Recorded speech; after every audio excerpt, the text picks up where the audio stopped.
नमस्कार, आप देख रहे हैं पंजाब केसरी राजस्थान और आपके साथ हूं मैं सौरभ दुबे। बीएपी विधायक जय कृष्ण पटेल की एसीबी द्वारा गिरफ्तारी ने बागड़ की राजनीति में हलचल मचा दी है। भ्रष्टाचार के गंभीर आरोपों के बीच अब सवाल उठ रहे हैं, क्या ये एक सियासी साजिश है या सच में भ्रष्टाचार के खिलाफ कार्रवाई। बीएपी के नेता इसे भाजपा की साजिश बता रहे हैं, जबकि भाजपा इस मुद्दे को स्थानीय स्तर पर जोरों शोरों से उठा रही है। इन सभी सवालों के आज हमारे साथ बातचीत करने के लिए मौजूद हैं बीएपी के सामान्य वर्ग प्रभारी रहे दिग्विजय सिंह चुंडावत जी। दिग्विजय जी, सबसे पहले पंजाब केसरी राजस्थान में आपका बहुत बहुत स्वागत है। सीधा सवालों से शुरू करेंगे।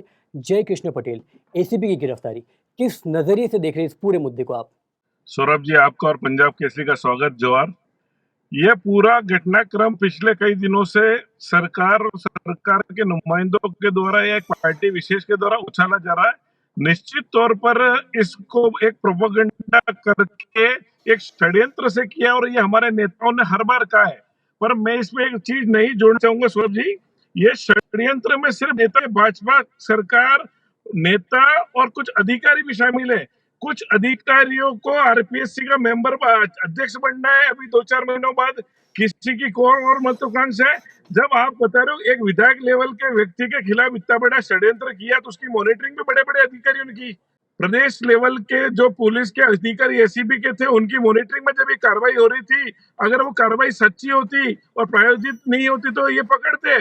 अब एक गवर्नमेंट बिल्डिंग जिसको चारों तरफ से पैक है, जहाँ पुलिस की सिक्योरिटी गेट लगे हुए हैं, डीजी एडीजी खुद बोल रहे हैं एसीबी के हमारी 5 टीमें उस कैंपस में थी, तो वो ट्रैप फेल कैसे हो जाता है? आप कह रहे हो कि हमारे थैले के अंदर चिप लगी हुई थी नोटों में, तो आपको 24 घंटे क्यों लगते हैं वो नोट पकड़ने में? तो मेरा ये मानना है कि पूरा षड्यंत्र है। न सिर्फ भाजपा के नेता, कुछ अधिकारी भी शामिल है और हमारे जनजाति नेताओं के राजनीतिक कैरियर और विशेष करके बीएपी के नेताओं के पीछे।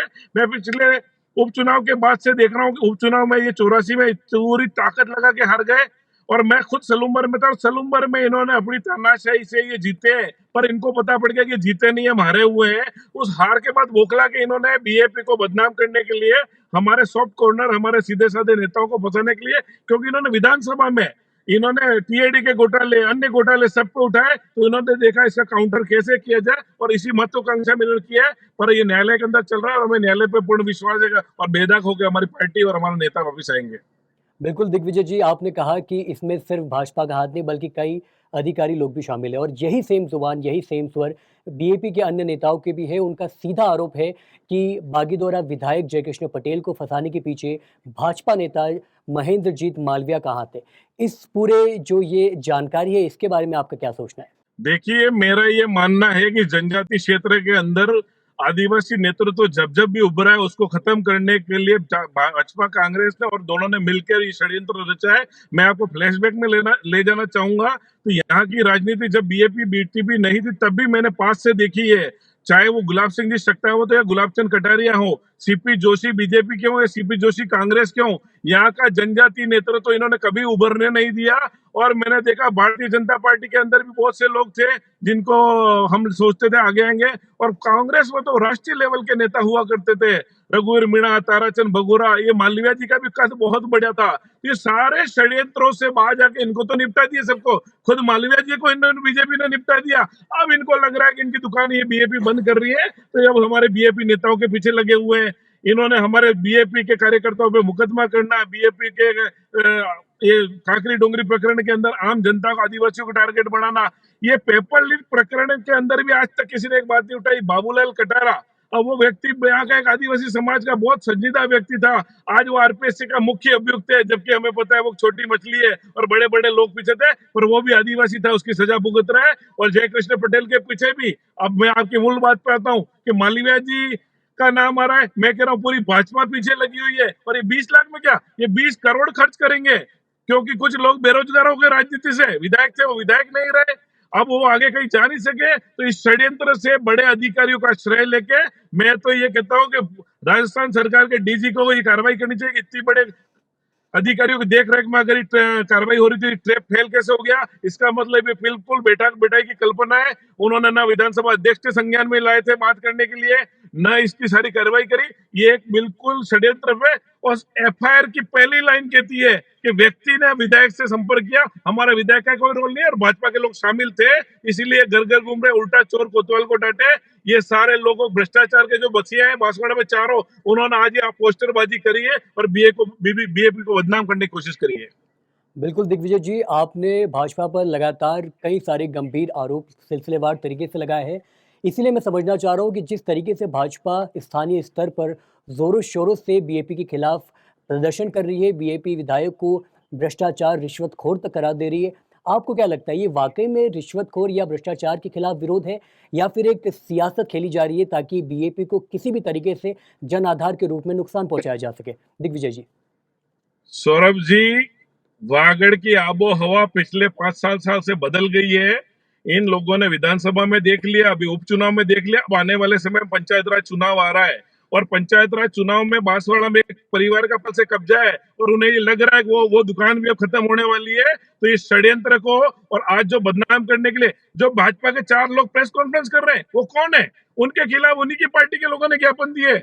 पूर्व जिला अध्यक्ष वहां बैठे, मेरे मित्र हैं, मेरे पारिवारिक हैं, पर उनके घर से सोना बरामद हो, घर से सोने के पैकेट भेजने 50-50 किलो सोना बरामद हो रहा है। वर्तमान जिला अध्यक्ष हेडपंप के टेंडर के अंदर घोटाला कर रहा है, देवस्थान के टेंडर में घोटाला कर रहा है। पास में बैठे थे प्रधान, मेरे मित्र हैं राजेश जी, उनके ऊपर भी कोई सरकारी जमीन हड़पने का आरोप है। तो जिनके घर शीशे के बने हुए दूसरे को पत्थर फेंक रहे, पर हमारे घर शीशे के नहीं है। हम केलू से निकले हुए, गरीब घर से, झोपड़ी से निकले हुए हमारे नेता है, हम सड़क पर संघर्ष करेंगे। इन्होंने 16 तारीख से लगाकर 20 तारीख तक जो आंदोलन किया, इनके साथ जनता नहीं जुड़ी, इनको जनता ने नकार दिया। तो इन्होंने सोशल मीडिया पे और ये होर्डिंग लगा के किया, पर जनता यहाँ की जान चुकी है और आने वाले पंचायत राज में इनको सबक सिखा के रहेगी। और बीएपी के जिला प्रमुख हमारा डूंगरपुर, बांसवाड़ा, प्रतापगढ़ और सलूमर में हम बढ़ा के बताएंगे और इसी बात को रोकने के लिए इन्होंने षड्यंत्र किया है। बिल्कुल दिग्विजय जी, और मेरा जो अगला सवाल होगा वो काफ़ी ज़्यादा गंभीर है, क्योंकि तमाम जो मीडिया कवरेज इस खबर को लेकर हो रही है उसमें कहीं भी मुझे ये सवाल सुनाई नहीं देता। सवाल सिर्फ इतना है कि क्या पार्टी या आपको पहले से कोई ऐसी जानकारी थी कि जयकृष्ण पटेल के खिलाफ एसीबी की जांच होने वाली है, या किसी बीएपी नेता के साथ ऐसा कुछ हो सकता है, इसका आपको इल्म था? देखो, ऐसी किसी कार्रवाई की तो हमें जानकारी नहीं थी, पर हम भयग्रस्त जरूर थे कि जब ये सारे हथकंडों से हार गए हैं, तो हमारा पुराना इतिहास कहता है कि जब जब आदिवासी नई तोड़नाई में जगह है और अपने क्षेत्र की लड़ाई, तो इन्होंने अंग्रेजों से मिलकर हम पे गोलियां चलवाई है, काकरी डोंगरी में गोलियां चलवाई है। तो अब ये किसी भी हरकत में जा सकते हैं, तो हमको ये डर था और वो डर सामने आ गया कि हमारे बोले, क्योंकि इन्होंने विधानसभा में पुरजोर आवाज उठाई, 4 एमएलओ ने जो आवाज उठाई, आज हम प्रदेश की तीसरी नई पार्टी बन के उभरे, तो इनके पेट में दुख रहा है, ये मरोड़ उठ रहा है। तो निश्चित तौर पर हमें इस कार्रवाई की तो भनक नहीं थी, पर हमें ये विश्वास था कि हमारे खिलाफ कोई षड्यंत्र किया जाएगा और ये षड्यंत्र आया, पर निश्चित तौर पर हमें न्यायालय पे विश्वास है और हमारी जनता पे विश्वास है, इसको बेनकाब करेंगे। आज एक मामूली आदिवासी विधायक अपनी ताकत से जनता के बल पर वहां पहुंचा है, उसको इस षड्यंत्र में फंसा के सिर्फ हमारे क्षेत्र और जनता का और पार्टी का अपमान नहीं है, इस पूरे आदिवासी और मासूमियत का अपमान किया इन लोगों ने। तो दिग्विजय जी, अगर मैं गलत नहीं हूँ तो आप ये कहना चाह रहे हैं कि जयकृष्ण पटेल को गिरफ्तार करवाने के पीछे, फंसाने के पीछे वही लोग हैं, वही पार्टी शामिल है जिन्होंने काकरी डुंगरी में इस कदर ये कांड करवाया था। क्या ये सही है? निश्चित तौर पे मैं आपको फ्लैशबैक में ले जाता हूँ। काकरी डुंगरी प्रकरण दोनों पार्टियों की मिली भक्ति में था। एक ने ऊपर का तुम चढ़ जाओ हम तुम्हारे साथ हैं, दूसरे ने राशन पानी दिया और 1167 पदों के अगेंस्ट 1167 लोगों को उसमें अभियुक्त बना दिया। 2 बच्चों को जान गई। आज वो मुकदमे में हमारे बच्चे परेशान हो रहे हैं। हर गुरुवार को बीएपी के लोग और धरना कर रहे हैं। तो ये समाज की लड़ाई थी और इन्होंने एक आंदोलन से अपने हक की बात की थी। अब वो कानून में सही था तो उसको समझा सकते थे, पर आंदोलन के उकसाने के पीछे भी यही लोग थे और इन्हीं लोगों को भड़का के तो इन्होंने षड्यंत्र पूर्व में भी किया। मैं तो कह रहा हूँ ना कि जब जब भी आदिवासी एकजुट हुआ है, आगे बढ़ा है, इसको रोकने की बात हुई, भले मानगढ़ धाम हो, काकड़ी डोंगरी हो, या अभी हमारे कार्यकर्ताओं पे, भाई हमारे डूंगरपुर जिलाध्यक्ष पे मुकदमे हुए हैं। मैं सलूमर में चुनाव प्रचार में था तो मेरे पे झूठा मुकदमा किया।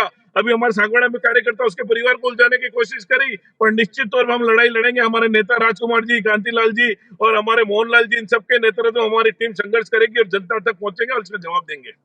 और इस कहानी का दूसरा पहलू ये भी कहता है कि भाजपा आरोप लगाती है बीएपी पे कि कहीं न कहीं काकरी डुंगरी कांड पर जो बीएपी है, भारत आदिवासी पार्टी है, उसने सियासत की, उसने अपनी राजनीतिक रोटियां सेक के जो छात्र थे, जो युवा थे, उनको आग में ढकेल कर खुद का सियासी फ़ायदा उठाया। इस पर आपकी क्या प्रतिक्रिया होगी?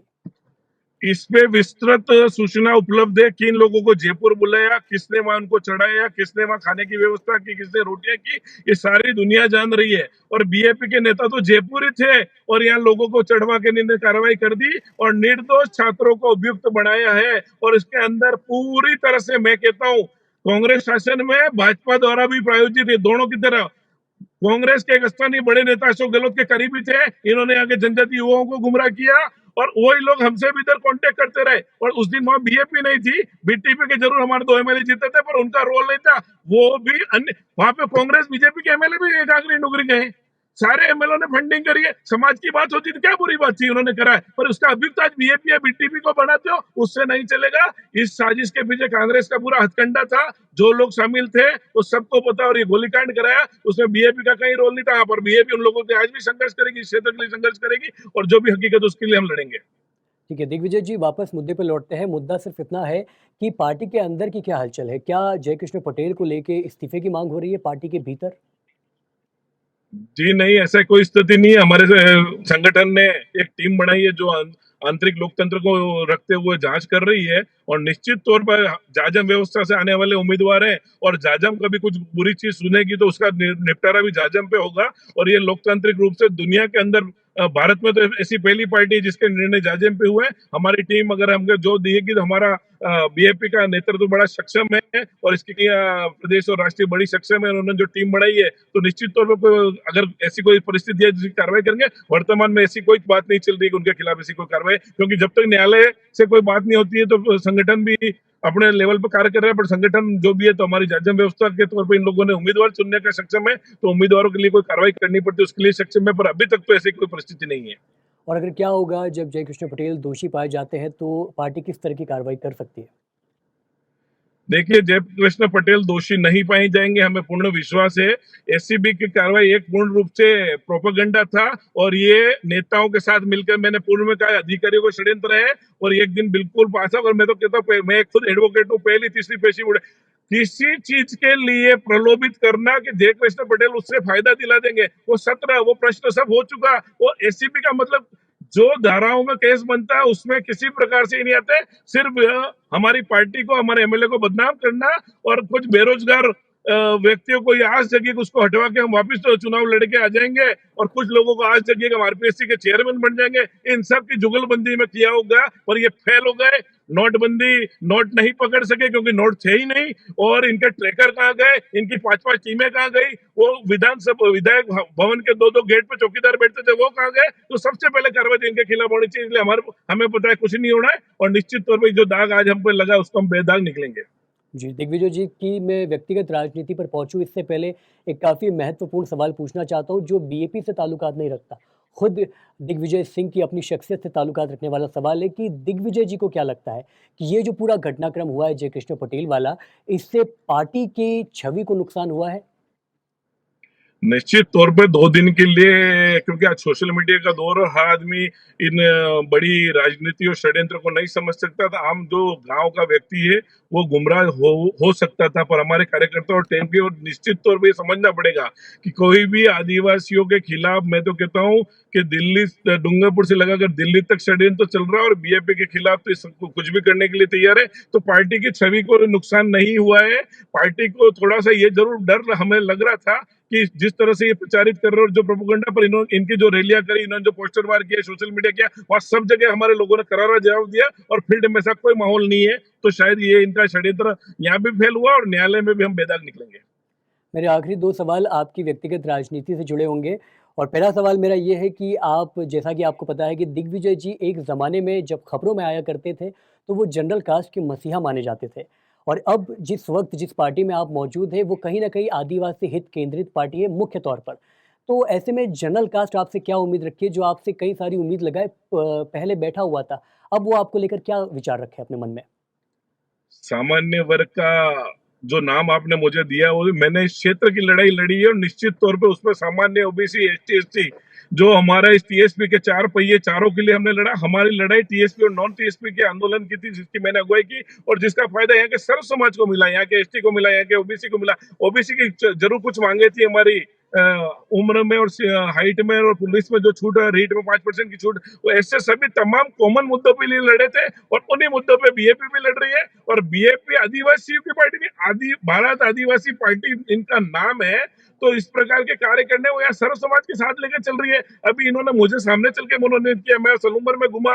अब ठीक है, क्लोज कंटेस्ट था, सत्ता के विरुद्ध लड़े, उनकी सीट थी। हमारे लोकसभा के अंदर भी जनरल के सामान्य के बहुत वोट राजकुमार जी को मिले। और निश्चित तौर पे अगर मैं बीएपी के अंदर जुड़ा हुआ हूं तो सामान्य हितों को भी यहाँ नजरअंदाज नहीं किया जा रहा। और बीएपी के लोग खुले मन से आए थे और जब जब जरूरत पड़ी मुझे इन्होंने इंप्रेस किया। कुछ सामाजिक आंदोलन ऐसे हुए तो हमारा आदिवासी परिवार बीएपी के और हमारा राजकुमार जी और भंवरलाल जी और ये आ गया है। तो निश्चित तौर पर सामान्य वर्ग को जो डराने का, भय का षड्यंत्र किया कि ये हमारे विरुद्ध है, तो लोगों के अंदर धीरे धीरे पोल खुल रही है। और निश्चित तौर पर आने वाले समय आसपुर विधानसभा सामान्य बाहुल है, सलूमर विधानसभा सामान्य बाहुल है। सलूमर में भी बहुत क्लोज कंटेस्ट है, आसपुर में हमारा एमएलए 27,000 से जीता है। तो निश्चित तौर पर सामान्य वर्ग भी आज इस चीज को समझ चुका है और क्या कि सामान्य वर्ग किसी पार्टी का बदुआ नहीं है। और कांग्रेस बीजेपी से भी एसटी उम्मीदवार लड़ रहा है जो योग्य और युवा जोश है, हम उनके साथ हैं और ये हम उस सक्षम है। और आने वाले समय में और दिखाएंगे। और सामान्य वर्ग निश्चित तौर पर इन पे जुड़ता जा रहा है क्योंकि बीओपी की कार्यप्रणाली जो मेहनत ये कर रहे हैं, राजकुमार जी कर रहे हैं, हमारे रमेश जी कर रहे हैं, हमारे मोहन जी कर रहे हैं, या हमारी जो कार्यकारिणी है कांति भाई हमारे एमएलए कर रहे हैं, निश्चित तौर पर ग्रास रूट पे पहुंचेंगे। और जब पंचायत राज पे कब्जा करेंगे तो हम एक नए जोश के साथ वापिस आएंगे। मेरा आखिरी सवाल दिग्विजय सिंह चुंडावत जी से, वो भारत आदिवासी पार्टी में अपने सियासी भविष्य को किस तरीके से देख रहे हैं? मैं राजनीतिक भविष्य अगर चाहता तो आज से किसी बड़ी पार्टी में होता। और मेरे कई जूनियर एमपी एमएलए बने और प्रदेश लेवल की कार्यकारिणी भाजपा और कांग्रेस में काम कर रहे हैं। पर मैं बचपन से, और मेरी संस्कृति है, मैं क्षत्रिय परिवार में पैदा हुआ और आदिवासी और क्षत्रिय आपस में दूर नहीं। मैं जिस गांव में, वहां हमारी दो ही जातियां, 25 घर 30 घर हमारे क्षत्रियों के और 125 घर उनके। तो हमारी गंगा जमनी तहजीब है। और मेरे को कोई राजनीतिक लाभ लेना तो निश्चित तौर पर मैं किसी और पार्टी में था। एक ऐसी परिस्थिति भी आई थी कुछ सालों पहले के मुझे देश की बड़ी पंचायत में अंदर जाने का मौका मिला था। पर पद महत्वपूर्ण नहीं है, मेरे क्षेत्र का विकास महत्वपूर्ण है और ईमानदार लोगों के साथ काम करना है। इसलिए मैंने कहा और मुझे कोई राजनीतिक लाभ नहीं लेना है। ये मेरी पार्टी का काम है, वो मुझे किस प्रकार उपयोग करती है नहीं करेगी ये बीएपी के लोगों को समझ पाता है। और उनको जो जरूरत होगी तब तक मैं जाता हूँ। बाकी मेरी विचारधारा खुल के इनके साथ है कि मेरे क्षेत्र का विकास हो। मेरे आदिवासी भोले भाले क्षेत्र में बहुत अभी काम की जरूरत है और कांग्रेस बीजेपी इसको करने में सक्षम नहीं हुई है, इसलिए मैं बीएपी के साथ जाया। बहुत बहुत शुक्रिया दिग्विजय सिंह चुंडावत जी, बीएपी नेता। आपने पंजाब केसरी राजस्थान से जुड़कर अपनी सारी बातें तफसील से बयान की। आपने बताया कि किस तरीके से न सिर्फ जयकृष्ण पटेल मामले के बाद बीएपी की जो छवि है उसमें क्या सुधार हुआ है, क्या गिरावट हुई है, साथ ही साथ ये भी बताया कि किस तरीके से आपकी व्यक्तिगत राजनीति है वो इन सारे मुद्दों से प्रभावित हो रही है या नहीं हो रही है। हम लगातार जयकृष्ण पटेल के मामले पे लगातार अपडेट्स दर्शकों तक पहुंचाते जा रहे हैं और बताते जा रहे हैं कि क्या कुछ नई खबर इससे जुड़ी सामने आ रही है। बाकी प्रदेश भर की तमाम छोटी बड़ी खबरों के लिए देखते रहिए पंजाब केसरी राजस्थान। नमस्कार।